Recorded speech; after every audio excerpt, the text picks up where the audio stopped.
મિત્રો આપણી ચેનલમાં સ્વાગત છે। તો આપણે ગરમ પાણીના ગીઝરમાં કોઈ પરેશાન હોઈ શકે કે પાણીના પ્રેશર ન મળતા હોય તો આપણે એમના માટે હું તમને એક બતાવું છું કે થી કરીને આ પ્રેશર પંપ હોય છે કે આ પાણી ઓટો કટઆઉટ થાય છે। એવું નથી હોતું કે આપણે જ્યારે પાણીનો નળ ચાલુ કરીએ તો ત્યારે જ્યારે આપણે ચાલુ નળ કર્યો એમાં ફૂલ પાણી આવે છે, કારણ કે પ્રેશર પૂરતું પાણી મળી શકે છે।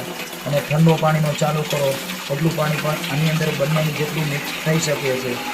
એવી જ રીતે આ ઓટો કટઆઉટ જે ગીઝર છે આ નળ બંને સાથે બે વસ્તુ સાથે ચાલે છે। તમે નળ બંધ કરો એટલે ઓટોમેટિક એની ઓટો કટઆઉટ સ્વિચથી આ બંધ થઈ જાય છે અને ફરી ચાલુ કરો એટલે ચાલુ થઈ જાય છે। તો આ સિસ્ટમ ઘણા લોકો પરેશાન હોય છે પ્રેશરના હિસાબે, કોઈ ગીઝરમાં કોઈને પ્રેશર ન મળતું હોય તો એના માટે પણ આવી સિસ્ટમથી આપણે બધું ફિટિંગ પણ બધું કરી આપીએ છીએ।